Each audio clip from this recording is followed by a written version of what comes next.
प्रिय मित्रहरू, उत्पत्तिको पुस्तक 14 अध्यायमा पहिलोपल्ट एउटा युद्धको उल्लेख पाइन्छ। किन अब्राहम त्यो युद्धमा उत्रिए थाहा छ? यदि थाहा गर्न चाहनुहुन्छ भनेदेखि हेर्नुहोस् हाम्रो यो बाइबल अध्ययन कार्यक्रम मुक्तिको मार्ग।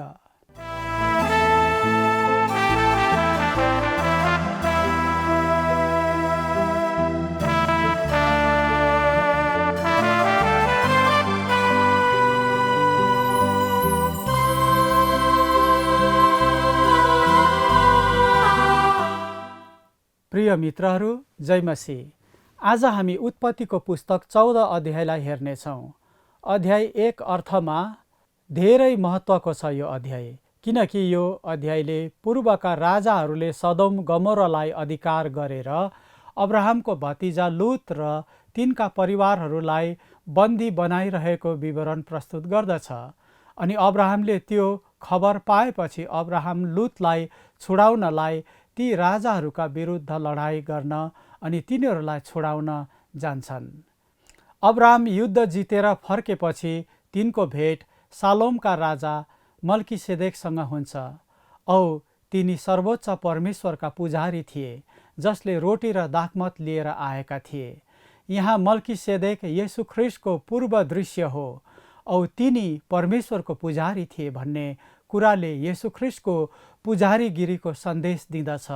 अनि रोटी र दाखमतले प्रभु भोजलाई सङ्केत गर्दछ। अनि अब्राहमले मल्किसेदेक पुजारीलाई सबै थोकहरूको दशवांश दिए। मल्किसेदेकले तिनलाई आशीर्वाद दिए। त्यसपछि सदोमका राजाको अब्राहमलाई युद्धमा जितेको धनमाल ग्रहण गर्ने प्रस्ताव राखे, तर अब्राहमले तिनको प्रस्ताव मन्जुर गर्नु भएन। यदि अब्राहमले त्यो लुटको माल स्वीकारेको भए तिनले भन्ने थिए, मैले अब्राहमलाई धनी पारेँ। यसर्थ अब्राहमले एउटा धागोसम्म पनि लिएनन्, कारण अब्राहमलाई थाहा थियो कि तिनीसँग भएका प्रशस्त भौतिक आशिषहरूको स्रोत परमेश्वर हुनुहुन्छ। यसर्थ लुटको माल अर्थात् लुटेको माल लिने अधिकार हुँदाहुँदै पनि तिनले इन्कार गरे। सालोमका राजासँगको भेटमा प्राप्त आशीर्वादको प्रभावमा तिनले यो काम गर्न सके। यसरी सदोमको राजाको परीक्षामा पर्नुको साटो परमेश्वरको गवाही बने।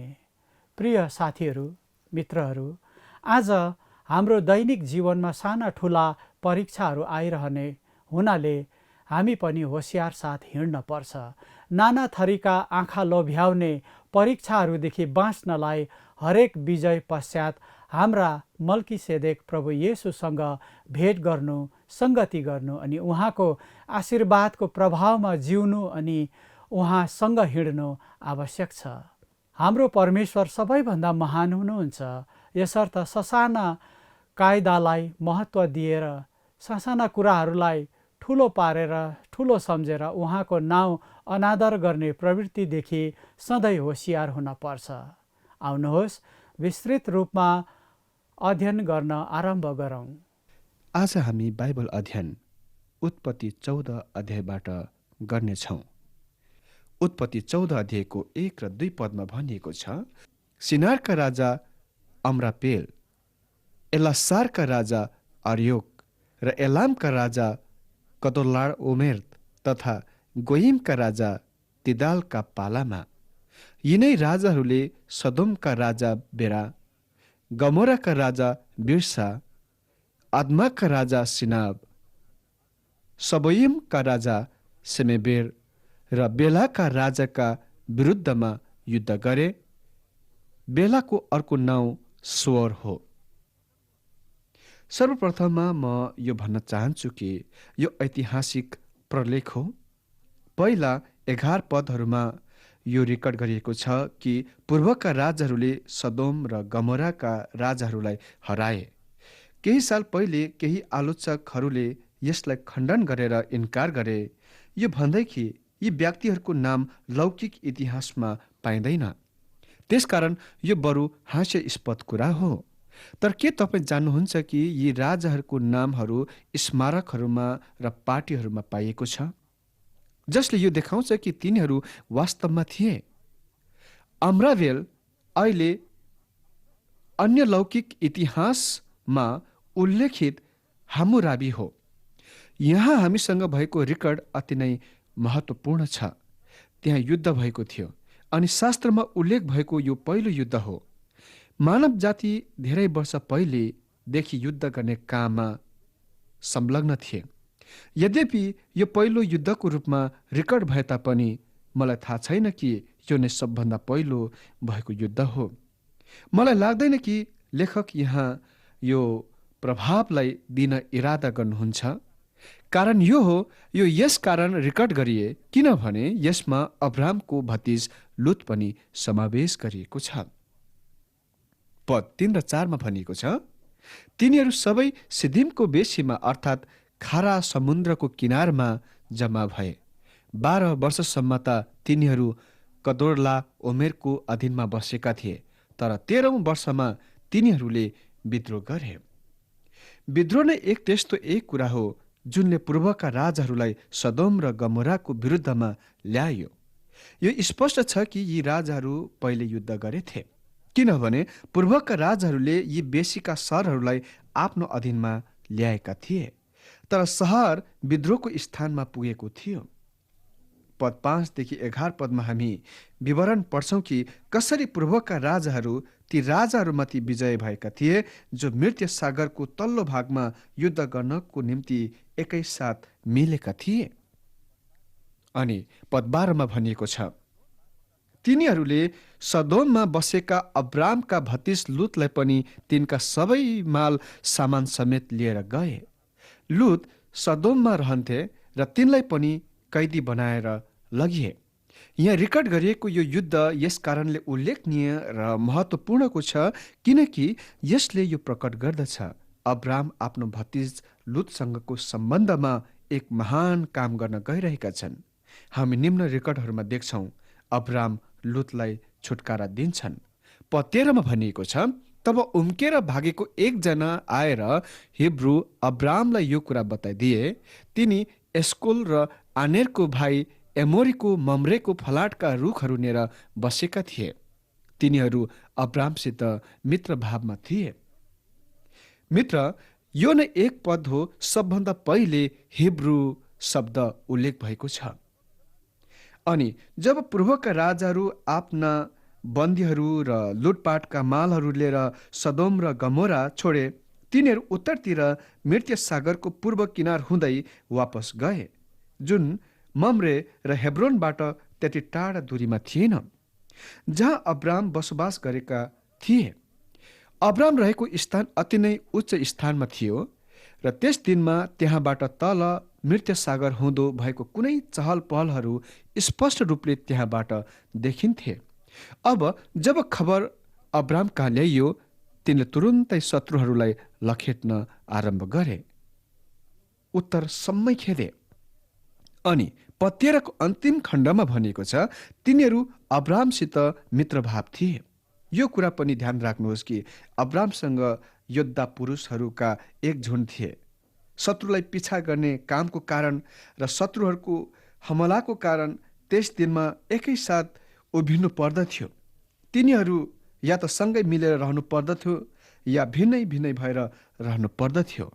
अनि पद 14 मा भनिएको छ, अब्रामले आफ्नो नातेदारलाई कैद गरेर लगेको कुरा सुनेर आफ्नो घरमा जन्मेर तालिम पाएका 318 दासहरूलाई साथमा लिएर तिनीहरूलाई दान समय खेदेर गए। मित्र, यो छक्क पार्ने कुरा हो, होइन र? यसले अब्रामको अधिकारको वा सम्पत्तिहरूको मात्राको केही रहस्यको प्रकट गर्दछ। यसले अब्रामसँग भएको नोकरहरूको संख्याको केही विचार दिँदछ। तिनको आफ्नै घरमा तिनको 318 जना सिपालु तालिम पाएका लडाकुहरू थिए। तिनीसँग अरू तालिम नपाएका सेवकहरू कतिजना थिए होला? उदाहरणको लागि त्यहाँ स्त्रीहरू, बालबच्चाहरू र वृद्ध मानिसहरू पनि थिए, तर तिनीसँग तालिम प्राप्त भएका 318 जना व्यक्ति थिए। यसले यो प्रकट गर्दछ कि अब्रामले प्रशस्त भेडा र गाई बस्तु पाल्ने व्यवसाय गरिरहेका थिए। पद 14 को अन्तिम खण्डमा भनिएको छ, तिनीहरूलाई दान समय खेदेर गए। दान चाहिँ सुदूर उत्तर दिशामा पर्दछ। अनि पद 15 मा भनिएको छ, औ तिनले आफ्नो लडाकु दललाई शत्रुहरूका विरुद्धमा लड्न राति आफै र आफ्ना दासहरूका बीचमा दल दल बनाई तिनीहरूलाई परास्त गरेर मारे र दमिश्कको उत्तरतर्फको होबासम्म तिनीहरूलाई खेदे। अब्रामले यी मानिसहरूलाई दमिश्कको उत्तरी तर्फको होबेसम्म खेदे। यो वास्तवमा अति नै लामो दूरी हो। अनि पद 16 मा भनिएको छ, तब तिनले सबै माल सामान र तिनका नातेदार र लुतलाई औ तिनका धन सम्पत्ति, स्त्रीहरू र मानिसहरूलाई समेत फर्काएर ल्याए। मित्र, देख्नुभयो, ती शत्रुहरूले माल सामानहरू मात्र नभएर स्त्रीहरूलाई र अरूहरूलाई पनि कैदी बनाई लगिरहेका थिए। अब्रामले महान काम गरे अनि तिनले यो यस कारणले गरे किनभने त्यहाँ उनको भतिज लुत पनि थिए। त्यही नै कारण यो सबै यहाँ उल्लेख गरिएको छ। यो निश्चय नै व्यर्थको हास्यास्पद अध्याय होइन। यो अब्रामको जीवनको एक भाग हो र अति नै महत्त्वपूर्णको छ।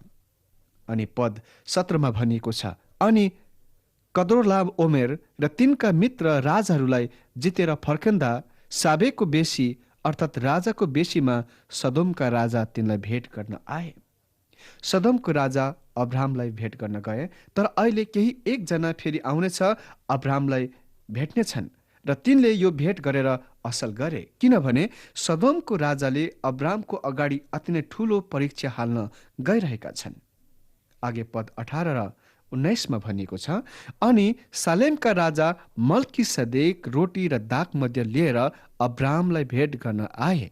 तिनी सर्वोच्च परमेश्वरका पुजारी थिए। तिनले अब्रामलाई यसो भनेर आशीर्वाद दिए, स्वर्गीय र पृथ्वी सृष्टि गर्नुहुने सर्वोच्च परमेश्वरबाट अब्रामलाई आशिष मिलोस्। मसँग यहाँ थुप्रै प्रश्नहरू छन् अनि मलाई लाग्छ तपाईसँग पनि यस्तै प्रश्नहरू होलान्। जस्तै, यो मल्कीसदेक भन्ने व्यक्ति संसारमा कहाँबाट आए? तिनी शास्त्रको अनुच्छेदमा रोटी र दाग मध्य लिएर निस्कि आउँदछन् र अब्रामलाई आशिष दिन्छन्, त्यसपछि तिनी शास्त्रको अनुच्छेद छोडेर जान्छन्। मलाई चङ्कित लागिरहेको छ कि यो व्यक्ति कहाँबाट आए र मलाई चङ्कित लागिरहेको छ कि तिनी कहाँ गइरहेका छन् र मलाई चङ्कित लागिरहेको छ कि तिनको काम के हो। म यो कुरा पत्ता लगाउँछु कि तिनी सालोमका राजा हुन्, तर उही समयमा तिनी सर्वोच्च परमेश्वरका पुजारी हुन्।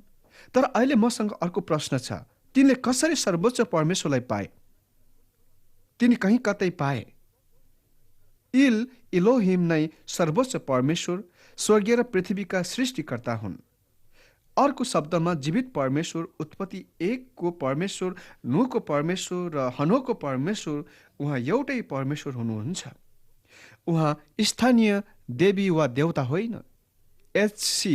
ल्युफिल्डले उत्पत्तिको पुस्तकको टिप्पणीमा भन्छन् कि यो सुनिश्चित एउटै मात्र ईश्वर छ भन्ने सिद्धान्तको विचार हो। Doctor Samuel am. ज्वेमेरले आफ्नो पुस्तक धर्मको उत्पत्ति भन्ने पुस्तकमा भन्छन् कि यसले यो प्रकट गर्दछ कि अनेक ईश्वर छन् भन्ने सिद्धान्तभन्दा पहिले एउटा मात्र ईश्वर छ भन्ने सिद्धान्त पृथ्वीमा रहेको थियो।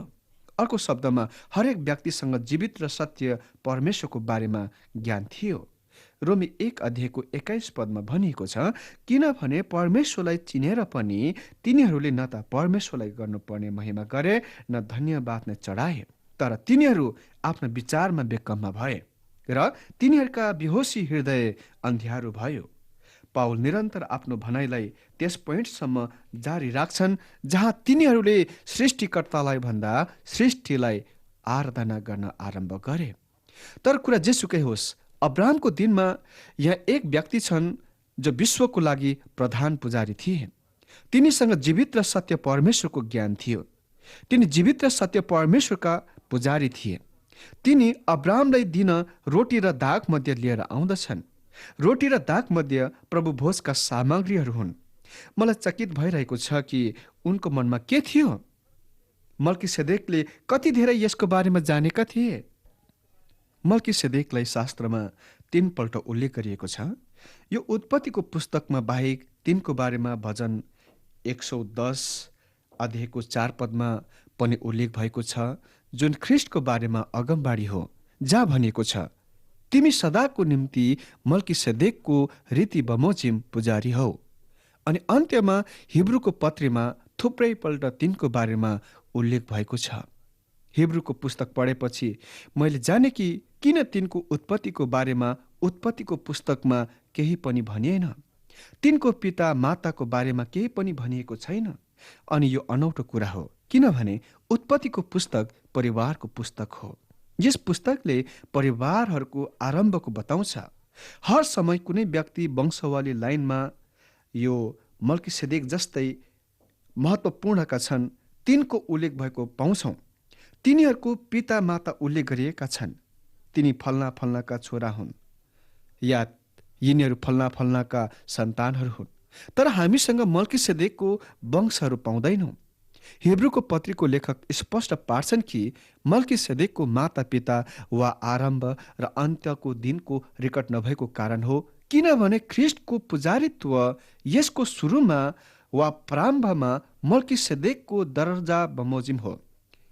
सेवामा जुन मानव चोलाले आफ्नो स्वयंको बलिदानमा हाम्रा प्रभु येशूले जे गर्नुभयो र उसको प्रधान पुजारीको रूपमा यो पवित्रको पनि महापवित्र स्थानमा उहाँको प्रवेशमा जुन आज स्वर्गीय हो, यो खालको ख्रिस्टको पुजारित्वले हारुनको दर्जा बमोजिमको पुजारित्वको पछ्याउँछ। तर उहाँको व्यक्तिमा हाम्रा प्रभुसँग कुनै आरम्भ र कुनै अन्तको दिन छैन र उहाँको यो खालको पुजारित्वले मल्कीसेदेकको दर्जा बमोजिमको पछ्याउँछ। राजाको रूपमा ख्रिस्ट अब्राहमको छोरा हुनुहुन्छ, उहाँ दाउदको छोरा हुनुहुन्छ। मत्तीको पुस्तकले यो हामीलाई भन्छ। तर यूहन्नाको पुस्तकमा हामी पढ्छौँ, यूहन्ना 1 अध्यायको 1 पद र 14 पदमा, आदिमा वचन थियो औ वचन परमेश्वरसँग थियो औ वचन परमेश्वर नै थियो, अनि वचन देह हुन आयो र हाम्रा बीचमा अनुग्रह र सत्यले पूर्ण भई बास गर्यो।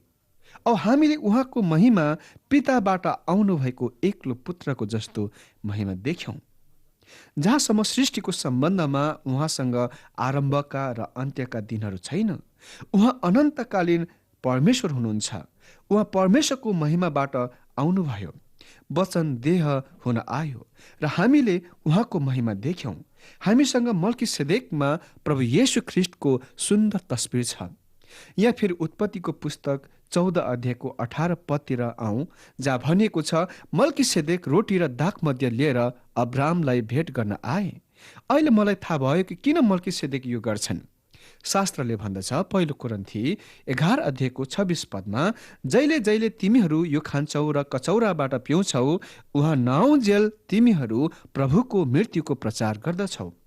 यहाँ मल्कीसेदेक ख्रिस्टको मृत्युको पहिले नै प्रत्याशा गरिरहेका छन्।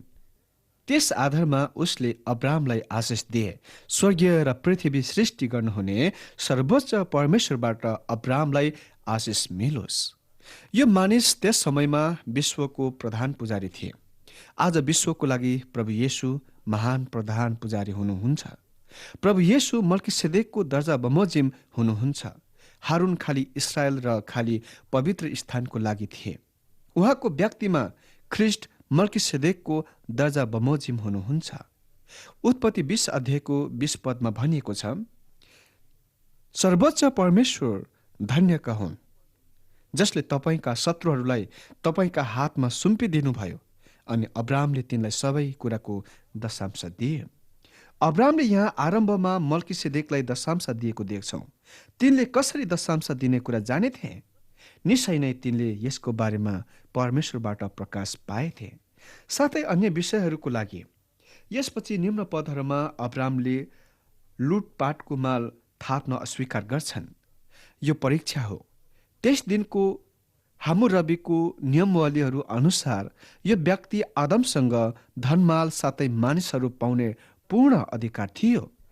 तर सदमको राजा धेरै चलाक छन् र तिनी भन्छन्, मानिसहरूलाई मात्र दिनुहोस् र धन माल तपाईँ राख्नुहोस्, यी तपाईँकै हुन्। त्यही नै अब्रामलाई परीक्षा थियो। तत्पश्चात जहिले पनि कसैले भन्थे, यो व्यक्ति अब्राम निश्चय नै धनी व्यक्ति हुन्, परमेश्वरले तिनलाई आशिष दिनुभयो। मलाई लाग्छ त्यस सदोमको राजाले भन्ने थिए, कहाँ परमेश्वरले तिनलाई आशिष दिनुभयो? मेरो धनले, मेरो पसिनाले आशिष दियो। मैले त्यसलाई धनी बनाएँ किनकि मैले त्यसलाई धन सम्पत्ति दिएँ। अब्राहमले यो कुरा थाहा पाएका थिए। अहिले तिनको प्रतिक्रियालाई सुन्नुहोस्। 14 अध्यायको पद 22मा यस प्रकार तिनी भन्छन्, तर अब्राहमले सदोमका राजालाई भने, स्वर्गीय र पृथ्वीका परमप्रभु सर्वोच्च परमेश्वरमा मैले यसरी क्रिया हालेको छु। अब्राहम अझै मल्कीसेदेकको आशिष र प्रभावमा छन्। यो असल भयो कि तिनले मल्कीसेदेकलाई उचित समयमा भेटे। परमेश्वर जहिले पनि हामी कहाँ आउन लागेको परीक्षाको लागि तयारी गर्नुहुन्छ। उहाँ भन्नुहुन्छ कि उहाँ कुनै त्यस्ता किसिमको परीक्षा गर्नुहुन्न जुन हाम्रो सहनदेखि बाहिरको छ। परमेश्वरले अब्राहमलाई यसको लागि तयार गर्नुभयो। अनि पद 23मा भनिएको छ, एउटा धागो अथवा जुत्ताको फिता वा तपाईँको कुनै पनि थोक म लिने छैन, नत्र त मैले अब्राहमलाई धनी तुल्याएँ भनेर तपाईँ भन्नुहुनेछ।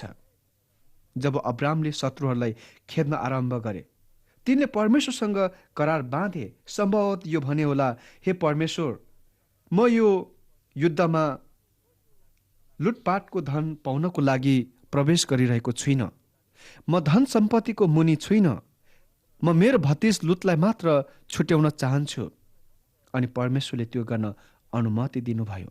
अहिले अब्राहम सदोमको राजालाई साक्षीको रूपमा यो भन्छन्। अब्राहमले यो भन्न सके, म जीवित र सत्य परमेश्वरको आराधना गर्छु। मैले एउटा करार बाँधेको छु कि मैले केही चिज पनि लिनुहुन्न। तिमी मलाई धनी बनाउन सक्दैनौ। तिमीले मलाई अरू त के एउटा सानो धागो र जुत्ताको फिता दिएको म चाहन्न। किनभने यदि तिमी मलाई त्यति दिन्छौ भने पनि तिमी यताउता गएर हल्ला गर्नेछौ कि तिमीले नै मलाई वास्तवमा धनी तुल्यायौ। यदि म धनी बने भने परमेश्वरले नै मेरो निम्ति गरोस्। अनि 14 अध्यायको पद 24मा जवानहरूले खाएका र मसँग हुने मानिसहरूका भाग बाहेक म केही हिस्सा लिने छैन। आनेर, एस्कोल, मम्रेले चाहिँ आफ्ना भागहरू लिउन्। मित्र, अब्राहम धन सम्पत्ति लोभको परीक्षाबाट बचे किनभने तिनलाई यसको परिणाम थाहा थियो। शैतानले प्रभु येशूलाई पनि यसरी नै परीक्षा गर्यो, तर त्यसको प्रयत्न सफल भएन। मित्र, हाम्रो दिन प्रतिदिनको जीवनमा शैतानबाट आउने यो एक महान परीक्षा हो जुनले हामीलाई अन्त्यमा परमेश्वरबाट टाढा डोर्याइ लैजान्छ। त्यसकारण हामी हर समय यस सम्बन्धमा होशियार हौँ। प्रिय मित्रहरू, परमेश्वरको पवित्र वचन अध्ययनमा हामीसँग रहनुभएको लागि धन्यवाद। आजको अध्ययनबाट हामीले धेरै कुराहरूको जानकारी हासिल गर्न सक्यौँ, जसको निम्ति परमेश्वरकै महिमा भएको होस्। उत्पत्तिको पुस्तक 14 अध्यायमा हामीले अब्राहमले युद्ध गरेको विवरण हेऱ्यौँ। तर अब्राहम युद्धभूमिमा उत्रिनुको कारण एउटै थियो, तिनको भतिजा अनि त्यो भतिजाको परिवारलाई बचाउन।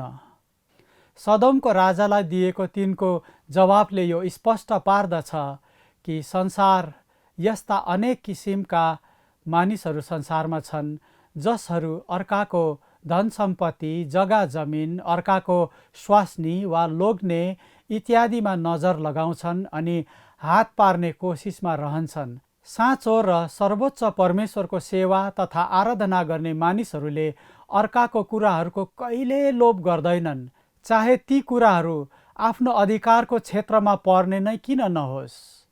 उनीहरूले लोभ गर्दैनन्। हामीले अब्राहमबाट यो आत्मिकी पाठ सिक्यौँ र व्यवहारमा उतार्यौँ भनेदेखि यो भौतिक जीवनमा हामीलाई कुनै कुराको कमी हुन सक्छ जस्तो लाग्दैन या कमी हुन्छ जस्तो लाग्दैन। हाम्रो जिम्मेवारी खालि इमान्दारीसँग व्यवहार गर्नु अनि परमेश्वरको हात हेर्नु मात्र हो अनि सधैँ परमेश्वरको महिमा अनि गरिमाको सुरक्षा गर्नु हाम्रो परम कर्तव्य हो। बाँकी आशिष दिने काम परमेश्वरको हो। प्रिय मित्र, अब्राहमको जीवनबाट तपाईले व्यवहारिक पाठहरू सिक्नु भए उहाँको महिमा होस्। आज यदि तपाईँ कुनै समस्या, दुःख, बिमारी, अन्याय, अत्याचार, एक्लोपन र दुःखी अवस्थामा हुनुहुन्छ भनेदेखि कृपया स्क्रिनमा भएको नम्बरमा फोन गरी हामीसँग साझा गर्नुहोला। हामी तपाईँको निम्ति अवश्य प्रार्थना गर्नेछौँ। परमेश्वरले तपाईँलाई आशिष दिउन्। आउनुहोस् छोटो प्रार्थना गर्दै आजको अध्ययन समाप्त गरौँ।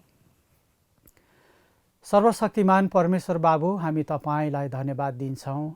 अब्राहमको जीवनबाट तपाईँ हामीसँग बोलिसक्नु भएको छ, यसकारण हामी तपाईँलाई धन्यवाद दिन्छौँ।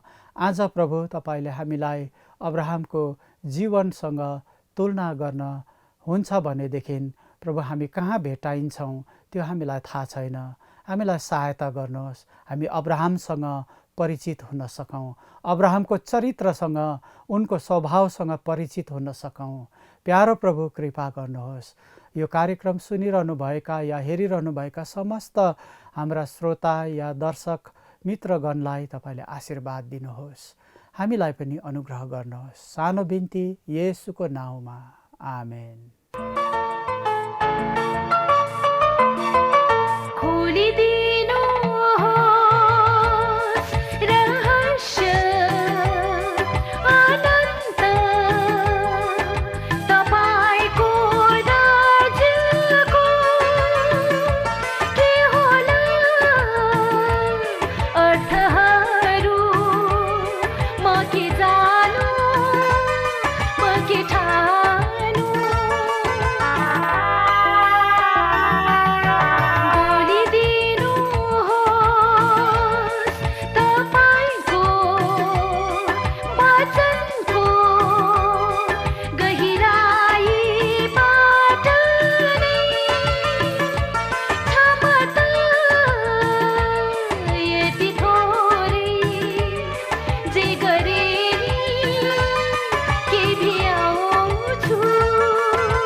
प्रिय मित्रहरू, यदि तपाईको प्रार्थनाको विषयहरू भए तपाईले हामीलाई पठाउन सक्नुहुन्छ।